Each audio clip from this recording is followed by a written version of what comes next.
Alright, now I'm gonna talk about Muchachitas Como 2. It was a teen Mexican telenovela produced by Emilio LaRosa for Televisa in 2007.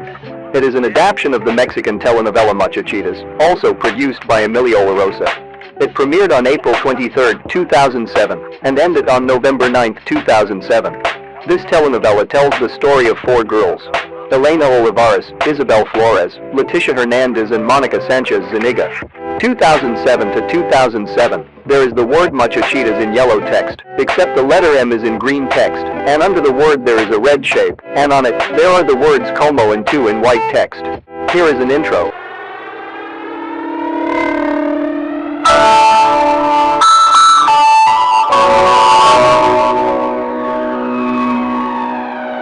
Has been the previously neutral Nordic country.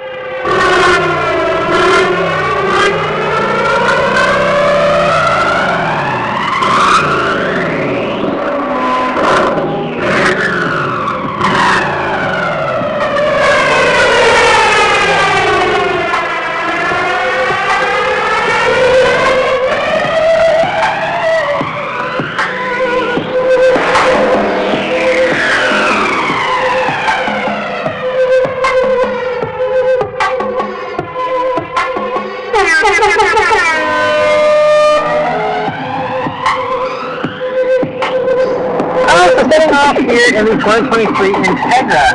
So the first thing to notice about this, well, we have a really nice look in this car, is that it's kind of higher than I was expecting. And I have the seat as low as it'll go, and I'm only 5'9", and I feel like I'm kind of sitting up a little high. Almost reminds me like my Mustang's driving position, and a lot less like the Supra or the GR86 where you sit a lot lower. This is definitely a little bit of a higher seat position, so it's just a little less sporty than I was expecting, honestly, but because of that, you have excellent visibility. You have a great view up over the hood there, nice thin A-pillar, great view out of the side, view out of the back is also really good, and even with that 6 C-pillar, because of how far up the glass comes, you can actually see around it pretty well. You also do blind spot monitoring and stuff like that now throughout, and I feel like I can see out a lot better than in the Supra, for example, and so that's really appreciated.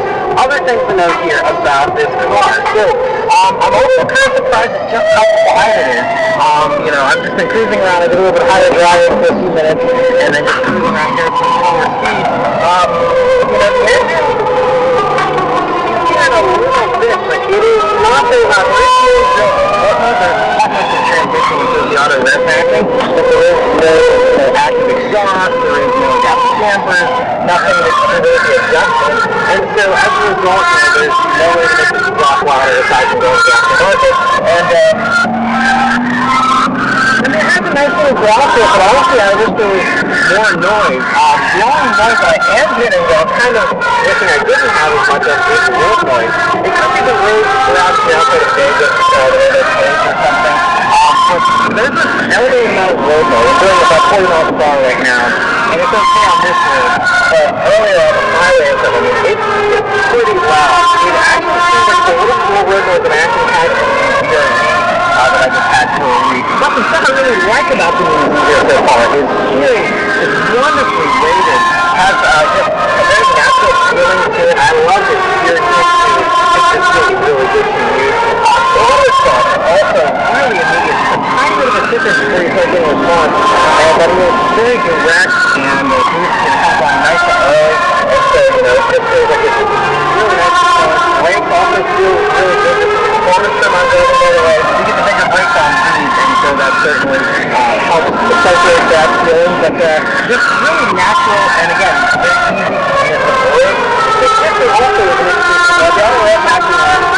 And the shifter is a little rubbery. It's not quite as smooth shifting, but it does feel really good. It's very similar to the GA370 shifter. They did say they improved it to make more fun for the field, and just allowing it to feel a bit better. I do really like this shifter. It's really great, and the smell is also a little longer than you might be expecting. It's not quite as long as GR86, for example, but it definitely feels like how it's really not fluid here, even if you want it to be aftermarket. The shifter is also hooked up to a steady clutch, the highest performing clutch pack here, obviously for the higher power on this car, the 370. And so, I'm happy to report though, nice and fairly light feeling clutch, just enough weight. Again, everything that comes out is very nice for a smooth standpoint, but also appropriate and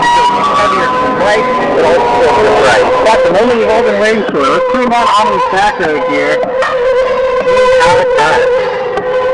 Here we go. Wow, really? Hey! It goes really well, and the track control is lighting up there, so it's one of the quickest tires to see. And, now, whenever you get up a little further, I'd say, you know, like $4 grand, really start to pick up and it's basically nice to put some more sound there up to the episode. And it's starting to sound better. Why? Wow. Very, very impressive. This is a short muffler, so it is going to be a little louder than this one. So it's a 3-liter twin-turbo V6, same motor as the Q50 Red Sport and the Q50 Red Sport 100, but they did make the changes to a better water pump now, thanks to the recirculating valve and a couple of things to it, and still, 400 horsepower, 350 pounds to the floor, and a huge leap over the 370, and that's really about the 370. And here's, by the way, I didn't see an official quarter time, but it's going to be under 5 seconds. Here is the manual, and probably in the additional have that automatic. But those are bar control here, with the manual and the automatic. Really great to get with the manual as well. Although I don't see an easy way to turn on. There's bar control button, so I'm going to have to figure out how to actually do bar control here.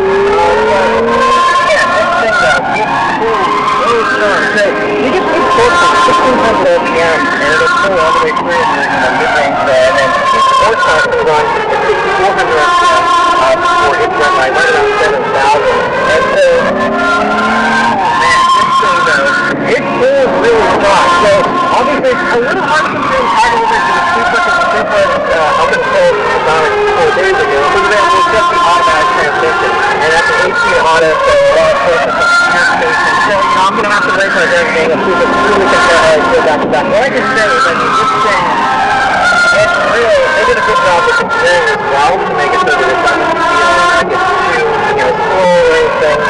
It's quite short for the gearing here. So, we'll see how second gear, see where it's topped out at here.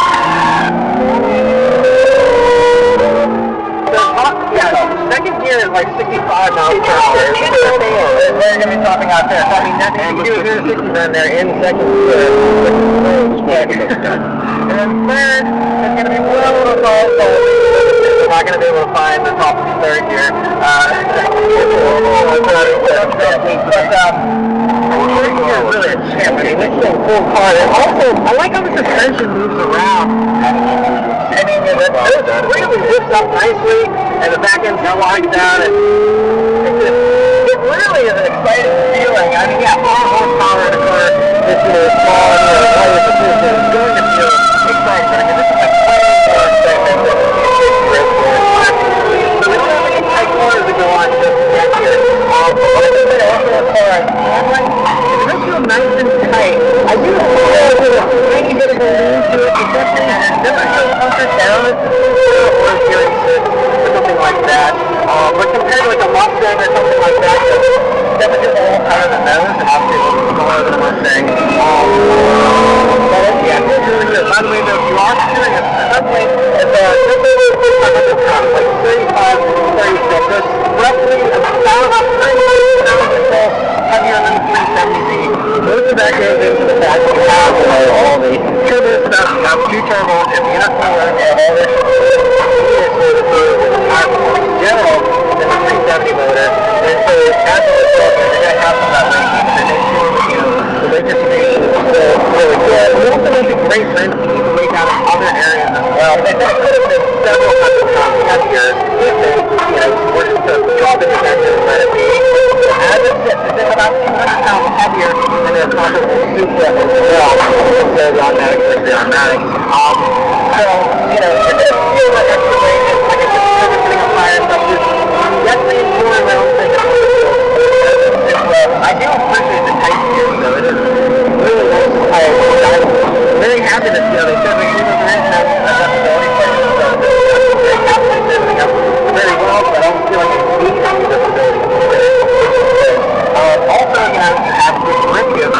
5 white cars with like 275 for lithium, and then Bridgestone W70 just for performance cars. We're going to go for 470 going down to 245 white cars all around with the same amount of horsepower. Which, if you want the glorious view out there, definitely just put some base strip. It's going to be insane. They also have smaller brakes on them as well. They also don't even have the limited slip kit. Which, by the way, this is now the head limited slip kit, and this is limited slip you used to have in the 370. So I think that basically is going to be a lot easier to drive. I'm going to not go to the top of the today.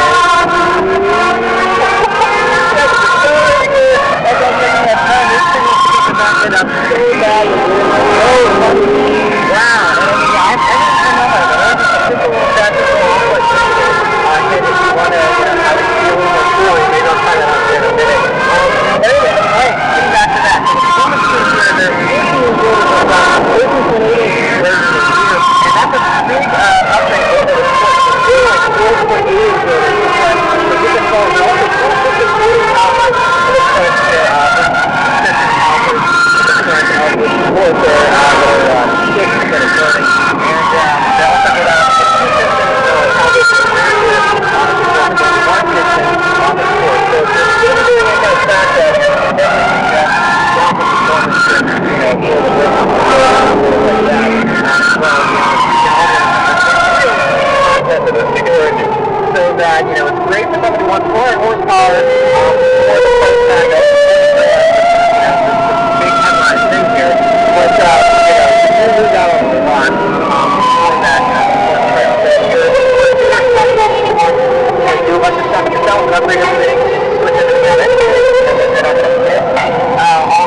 actually this is going to stop with press control off, and that also turns off the automatic emergency braking.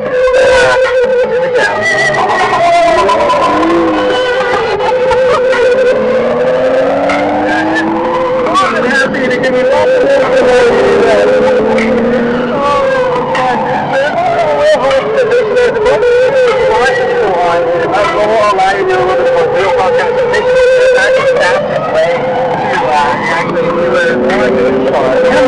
With the windows down.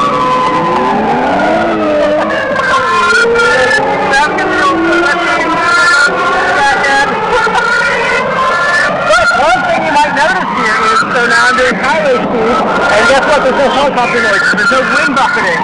So definitely looking over the switchover, that is not quite going to the windows down. Let's modify the gears to get rid of that sound. But in this Snowbox case, there's no wind buffeting. So for someone who loves driving the windows down, this is going to be a great car for that. One more story, just a good minute.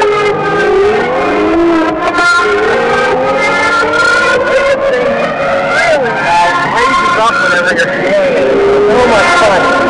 Oh man. So one other little thing I do want to mention is people were wondering about how does this do with speed? And we have a car that's too much of a car, continue to have such a and I mean, I would say that, you know, obviously 400 horsepower and there is a thing gear that you're still, second gear was knocked out to 55 miles per hour. So that kind of tells you, as far as, if you want to do the 60 run, you're going to get your first and second and be done. So, that's a very common problem with many other vehicles these days. So, in that regard, yeah, you can't run through the gears of one, but you can still do something like a Miata or a GR86, for example. But, I think that it's fun and legal just because of the motor torque. I mean, that's cool coming out of 200 RPM. Every time you're rolling around, you get stop on it. I mean, it's pretty much fun. I mean, that really, that's cool move coming on, and really starts to swing you forward. I mean, I feel like I'm not doing anything, and then that move comes on and pulls around. It feels like what it looks like in a fast American when it hits it off. I'm like, there's kind of how this is really forcing the accuracy very strongly. And so in that aspect, it's a lot more fun than the GR86 or something like that. And it's also more fun, in my opinion, than even a Supra, as far as, just holding on to one gear and just having a third forward. The Supra is very intense and crazy, but it's also shifting a bunch while it's doing that because of that 8-speed automatic, and that's how it's so insanely fast. It's ripping off those chips super fast with a super short gearing and stuff. So this, is a little bit of a different sensation, but it's a very kind of a little bit more old school sensation, and still so much fun. And so, a car like this, 400 horsepower can be tough to fully exploit on the street anyway, but it's just as much fun as, Mustang GT on the street, something like that, which has, even more power. Same kind of deal here in this, in my opinion. Also, these brakes, really strong brakes. The more and more I push this engine, the more and more I really do love it. Even though I still have a 0 out of the exhausting, I really do love that induction there. The way this motor sounds is really nice. I still would love to see an active exhaust on this or some kind of option for that. As it is, it sounds really, really sweet. So I kind of recant my previous complaints. If you're going slow, it would be nice to have a little bit more sound, but, whenever you're getting on it, you can have a good amount of volume and a good amount of excitement there from the audio department. And this one right now is a little bit bumpier, and still the ride forward is really nice. It's not really stiff. I'd say the ride forward is certainly better than the Supra, a little bit more comfortable than that, and probably even a tiny bit more comfortable than the 36 and the BOZ, but not quite as comfortable as the Mustang. So again, a happy medium, kind of where the Z is falling with everything, with power, with pricing, with everything. It seems like the ride quality is just the same, where it's kind of in between, the harder edge stuff from Toyota and the softer and the muscle cars and stuff like that. So it's a really nice thing. I think it'd be great to get that, great to go on a long road trip with even because it does have a nice good amount of visibility, good ride quality. I'd say I would put this for a long drive over a Supra, just because of the comfort thing. One other sound that I'm noticing is you actually have a little bit of gear line. I noticed that most in fourth gear, right around 3,000 RPM, you're like 50 miles per hour.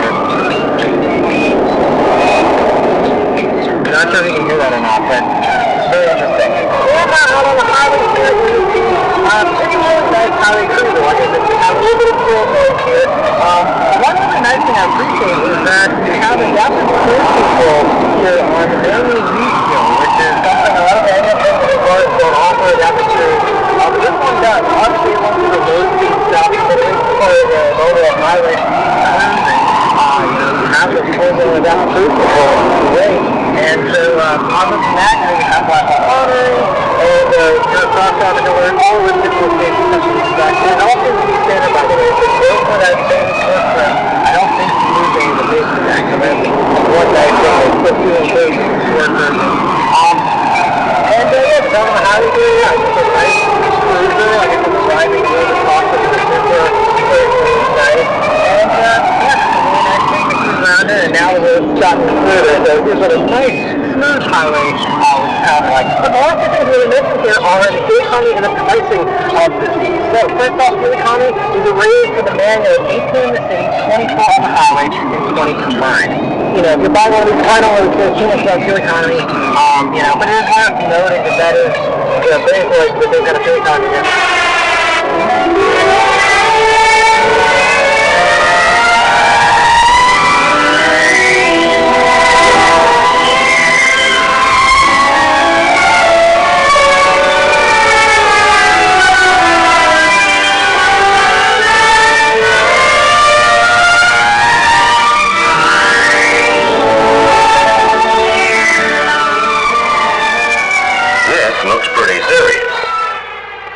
Sister is really giving her all, and she has good reason to be serious, because she thinks she's writing.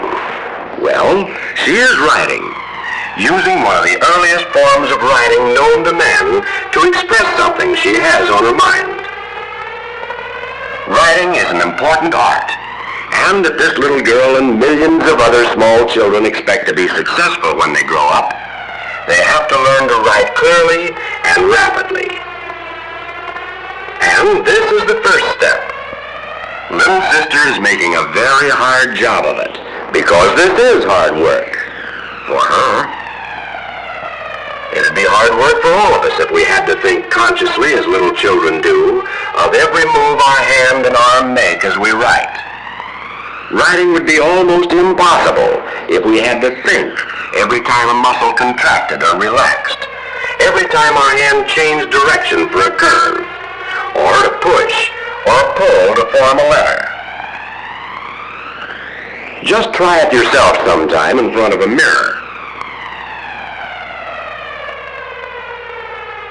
Fortunately, it doesn't take long for any of us, with the help of our teachers, to learn to write rapidly, legibly, and easily.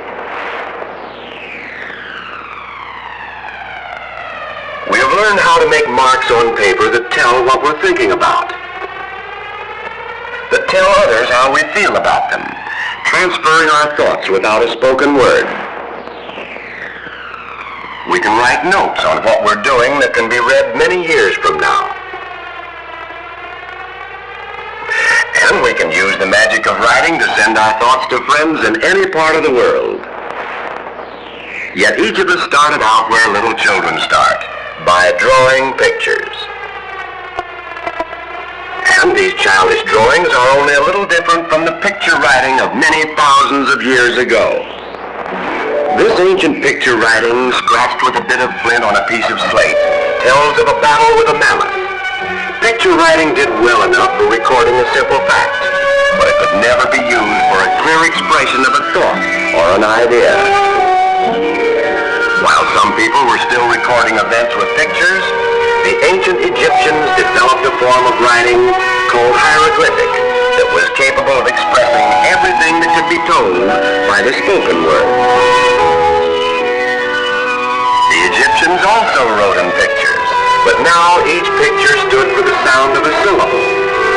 This was a big improvement, and it was made practical for everyday use by improved tools for writing, the reed brush, and the polished papyrus upon which they wrote.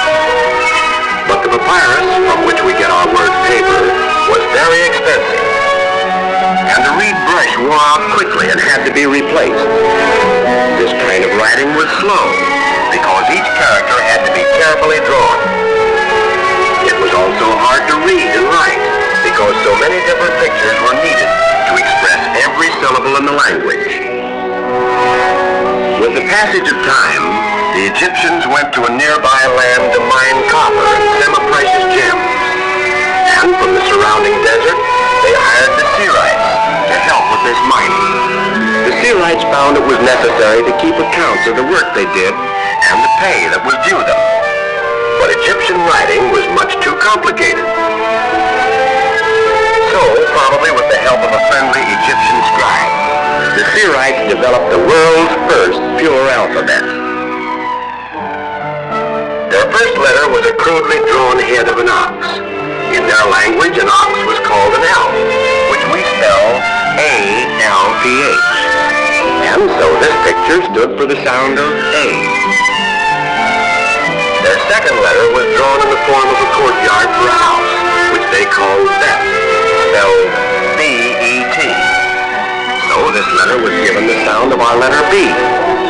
From the Seirite names of these two letters, Alf and Bet, came our word alphabet. There isn't much resemblance here to our A and B, but in just a minute you'll see what happened to change them.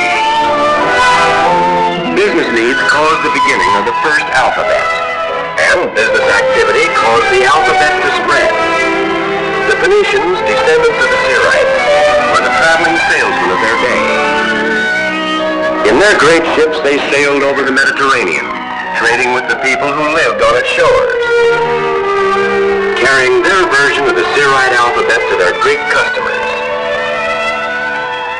And the Greeks made changes in the letters that the Phoenicians brought to them. They took the Phoenician Alf and stood it on its feet. They took the Phoenician Bet and changed its appearance too. All through the alphabet they went, beautifying each character, but cutting straight lines wherever they could. This was because most of their writing materials, the wax tablet and the stylus, the hard stone and the chisel, made the cutting of curves very difficult. Rapid, smooth, comfortable writing was still many centuries away. In time, the Greeks became the great world traders, and with them to Rome went their alphabet. The Romans, in their turn, changed the alphabet until it became very much like the 26 old characters we use today. For thousands of years, the world had been writing only in capital letters. But with the invention of the reed pen, the Romans began another change. The reed pen made it easy to move across the papyrus without stopping at the end of each letter. So, for the first time, letters were joined together, and writing was much faster. But, in connecting the letters, their appearance was changed, and that was the beginning of our small letters.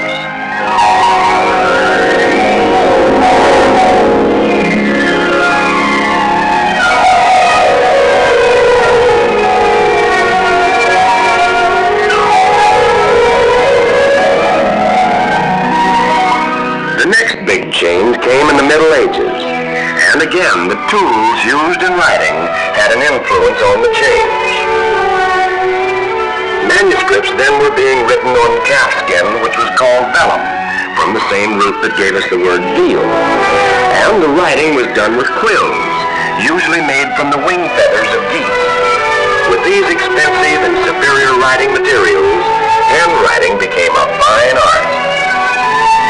But it was very slow, and these heavy, fancy letters were also extremely hard to read. And though the quill pen was the best writing tool available, it wore out quickly and was easily broken. With the passage of more centuries, the affairs of the world demanded a more convenient writing tool and more speed and legibility.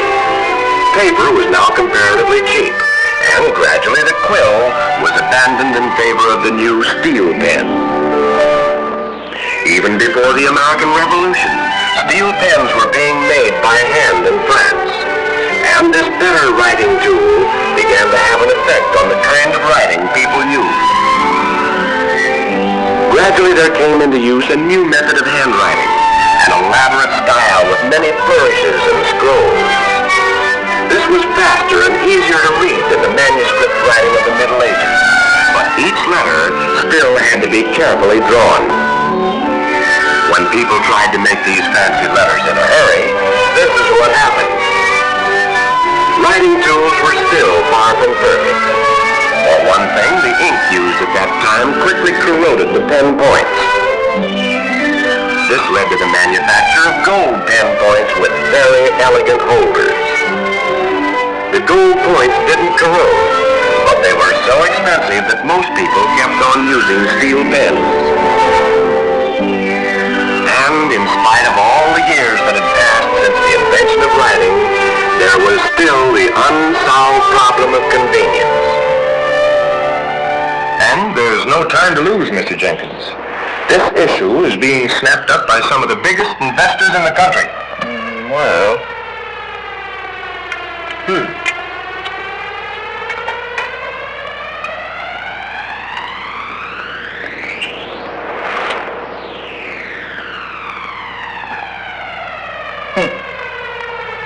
Mr. Bradford, I had never thought I'd live to see the day when I'd be investing in a railroad. You're doing the right thing. The world is changing rapidly. Everyone's demanding more and more speed in everything. The smart ones, the ones who get in on the ground floor, are going to make the big profits. Yes, I think I agree with you. Oh, if you have something for me to sign, I'll do it now. Excellent, Mr. Jenkins. You'll never regret this.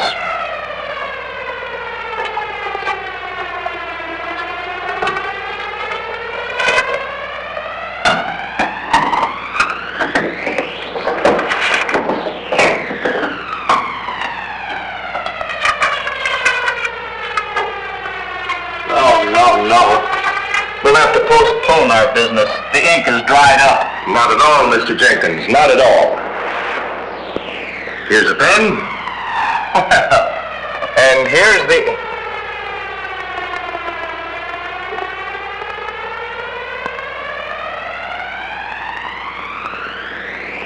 Here was the ink. Yes, it's pretty easy to see why many attempts were made to develop a pen that would carry its own supply of ink. In one of these early efforts, the pen got its shot of writing fluid from a medicine dropper. This worked well enough, at times. But often when the pen went dry, the medicine dropper was someplace else. No medicine dropper, no ink. No ink. Well, I suppose it was pretty hard to keep your temper when things like that happened. Then along came the idea of letting the pen carry its own medicine dropper. A slit was made in the barrel, so that when a coin was pushed in, the rubber sack was pressed. And when it was released, the rubber sack filled with ink. This worked all right, too, until, well, maybe you guessed it.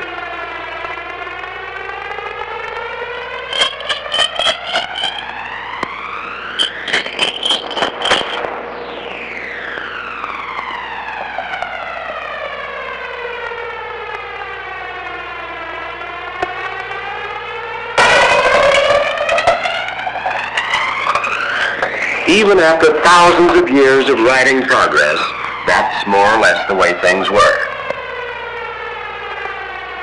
Then one day an Iowa jeweler took the step that made the fountain pen a practical tool. What he did was to put a lever on the barrel to do the job of the coin that was too often missing. This was the forward step that brings us up to the present in this story of the 26 old characters and the tools that have influenced their development.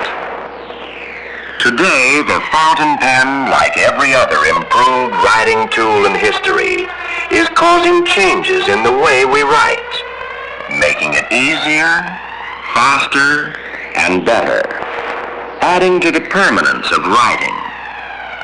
Let's take a closer look at this tool that has resulted from so many centuries of progress. At first glance, there doesn't seem to be much to it. This is a chamber to hold the ink with a lever to fill it. This feed system carries the ink from the supply chamber to the pen point. This is the gold pen point that does the actual writing. Some Some pens use a plunger instead of the lever for filling. Through small but continual improvements in design, the modern fountain pen is the cleanest and most convenient tool ever developed for permanent handwriting. For example, how is a pen designed so that the ink will not leak out into your pocket or onto your fingers? The answer is in the large size of the feed chamber. When the air inside the pen is expanded by the heat of the hand or body, the ink has plenty of room to go instead of flowing out on your hand or into your pocket. The modern pen can go a long time between drinks. And to get the very best out of it, there's an expert way of filling a pen. Just open and close the lever, but then let the point stay in the writing fluid a full 10 seconds. With the plunger type filler, it's a little different. You might think that when the plunger is pulled out, the pen would fill. But you see, it doesn't happen that way. Well then, what's the trick? Just watch this. The gold point is immersed completely in the writing fluid, and the plunger is pushed and pulled several times. This flushes out everything and at the same time creates a strong vacuum. Then push the plunger and wait for 10 seconds so the pen can drink its fill.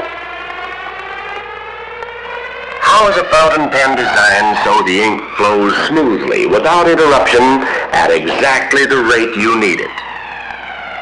Actually, without knowing it, you yourself control the flow by hand, measuring the exact amount depending on how fast you write. This fluid control works by what is known as capillary action. Capillary action sounds a little complicated, but all liquid-type fountain pens depend on it. An old-fashioned lamp makes it easy to understand. A kerosene lamp burns because oil climbs up the wick from the bowl. The oil is carried up the wick by capillary action in the small fibers of the cloth. This principle has been applied to all modern fountain pens. But in the place of a wick, the fountain pen has grooves. In the most highly developed fluid control, the writing fluid travels down the inside of the feed, rises to the pierce and slit of the point, and then down the point. Then, as the ink on the point is used up, capillary action, regulated by your own individual speed of writing, brings fresh fluid to take its place. So, no matter how fast you write, your fountain pen can keep up with you.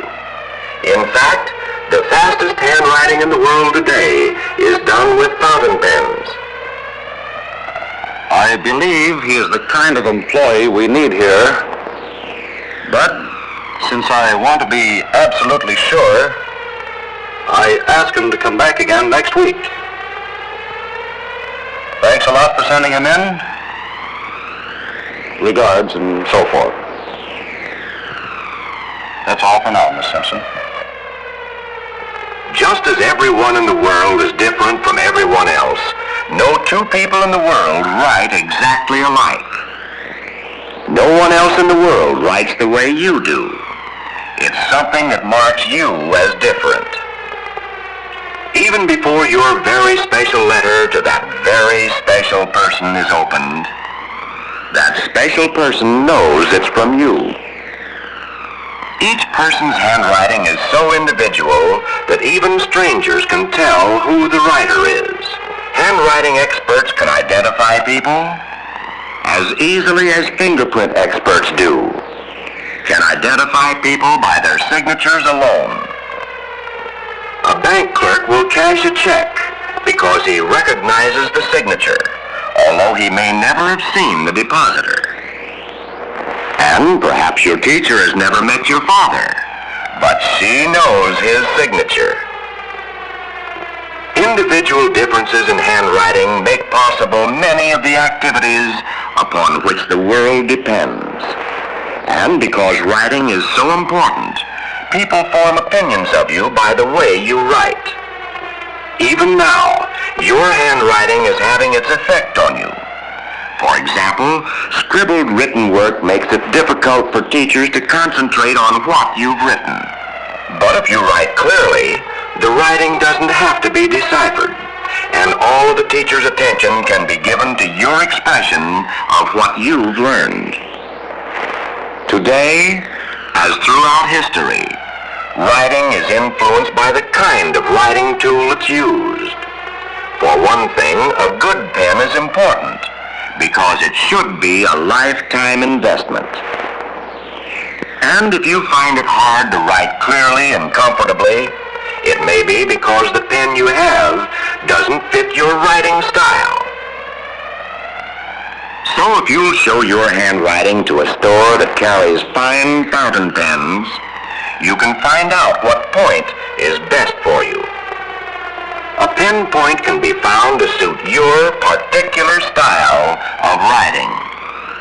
The feel of a pen is a result of the hand grinding and tempering of the long-wearing gold point itself, on the way it is shaped from tip to heel. And just as there is a pen point for every writing style, there are pen points for different kinds of writing jobs.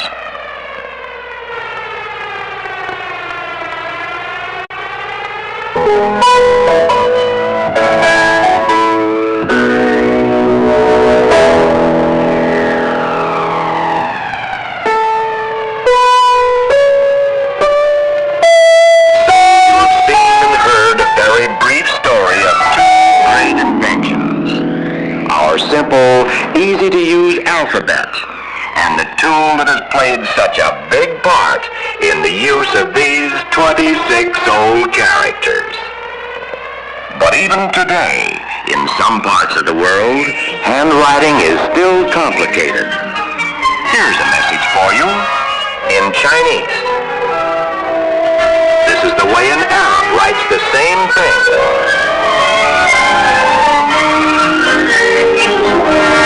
While a Welshman writes it this way, in Gaelic.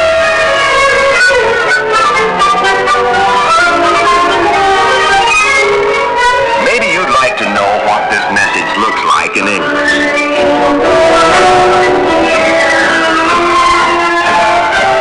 Here it is.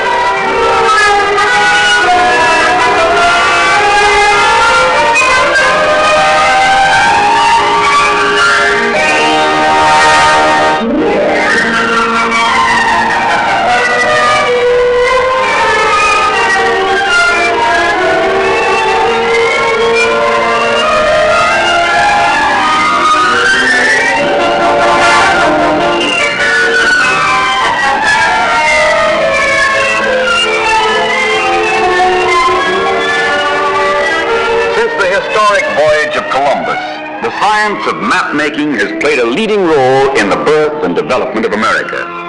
Through the intervening centuries, map information concerning this great country has grown with ever-increasing rapidity. More power to those first explorers and early pioneers who crossed strange oceans, blazed new trails, discovered new lands, new mountains, new rivers, new forests, and recorded their findings for the benefit of those to follow. Map-making in the olden days was like painting a masterpiece, a slow, laborious, and highly specialized task, requiring the utmost skill and patience. Map-making today has the speed of our modern streamlined methods, but it is still a highly specialized occupation. Today, the finest map, formerly the prized possessions of the privileged few, can be had for the asking. Presto! And right at their fingertips, modern motorists can have an information bureau on any road they may wish to take. But how many of us ever stop to think what a tremendous task it is to keep constant check on the millions of miles of roads in the United States? The biggest catch in making road maps is keeping them up to date. Modern map makers have solved this by developing a trick method of printing. Revised maps can be put out every 2 weeks. By this method, maps can have their faces lifted without fuss or feathers. Here's how it's done. Every time a road is to be built or repaired, symbols showing its progress are overprinted onto the latest edition of the regular road map. The map company's expert draftsmen spend all their time checking road reports and drawing in symbols indicating latest road conditions. These symbols are first drawn on transparent sheets laid over the original master map, from which all road maps of that district are made. This particular symbol, for instance, shows that certain roads are under construction, but that detours are provided. This symbol will be drawn over every road that fits this classification at the time the map goes to press. But wait a minute. How does the draftsman know all this? It's a cinch he can't walk every mile of every road in the United States. Well, somebody has to. Who is this fellow with the 7-league boots? This work is done by field men, road scouts who each year travel the equivalent of many round trips to the moon. As a rule, these map detectives work in pairs. One man driving the car as the other plots road changes on a special chart book. Notations are carefully checked against special instruments to ensure complete accuracy. Drawing a straight line in a moving automobile on a bumpy road is one job that calls for a steady hand and a car that smoothly cooperates. These road changes, when carefully drawn to scale in the graph books, are now ready for the big leagues, the master detour maps in the drafting rooms. Here is another type of symbol often found on up-to-date detour maps. This one indicates road under construction, but open to traffic. In other words, drive with care. Automobile club scouts like these also run down valuable road clues. These men often do two jobs at once. Besides gathering data for the latest detour maps, they also check new findings against old United States Geological Survey topographical sheets. On these, they not only indicate the topography of the land, drawing in all mountains, canyons, and rivers, but they also check official mileage figures from point to point, comparing them with those already listed on the survey sheets. Since many of these were drawn up from surveys made over 30 years ago, some roads are found to be longer or shorter than their birth certificate shows. Being a road scout is no soft snap. Driving around Death Valley in the summer isn't found in the pink tea section of the book. But it's all in a day's work as far as these boys are concerned. Years spent in the wide open spaces have toughened them to take the worst old man weather offers. Just put on your sun goggles and take a peep at that thermometer. It's only 115 degrees in the shade. What shade? Draw two, Jake, for the boys in the back oasis. Lucky thing their camel doesn't need a drink, though, because the water supply looks pretty slim. One of the many things these auto club scouts keep tab on is the rise and fall of elevation at certain points. Since the Earth's surface is constantly changing, like the crust of a baking pie, they often discover that what was low down on earlier surveys is now on the up and up. Elevations are recorded with an aneroid, a special altimeter like those used on airplanes. This aneroid is so sensitive to atmospheric pressure, it registers changes of elevation in inches. This reading is then checked against the altitude figure on the Geological Survey benchmark. These benchmarks, found all over the United States, list elevations for each locality. If the road scout's elevation is at outs with the benchmark reading, he makes a notation of the difference and sends it to the Geological Survey headquarters in Washington. In the meantime, there are many more roads to be covered, so the boys better step on it or they'll never make their deadline. State highway departments and road construction companies also do their stuff in giving much valuable information for keeping maps up to date. This particular symbol, road closed to traffic, means just what it says. When you come up to bad news like that, there's only two things left to do: get a tractor or turn back. Well, here comes someone now. Is he going to be sore when he finds he has to go around by Pumpkinville? Hey, mister, turn around. Nix, you can't do that. Uh-oh, this gent's no tourist. He's the highway superintendent out to see how the new road's shaping up. There are countless men throughout the country just like this highway official, who in gathering data for their own use contribute much helpful information to the makers of road maps. This gradometer, for example, registers the pitch of the grade the car is resting on. When recorded on the Highway Department survey map, this data will be sent to map company draftsmen along with blueprints of the road being built. Yes, it's swell teamwork on the part of everyone, that gets speedy, accurate information from modern road maps. Daily, these men sail into their jobs unmindful of grueling road and weather conditions. Scenes like these, multiplied thousands of times, are continually taking place throughout the length and breadth of America. Each man adds his piece to the ever-growing and ever-changing jigsaw puzzle that makes up a road map. Speed is essential, particularly in the case of detour maps. Speed in getting the news on the map while it's still news. Speed in revising it when the roads are again open to traffic.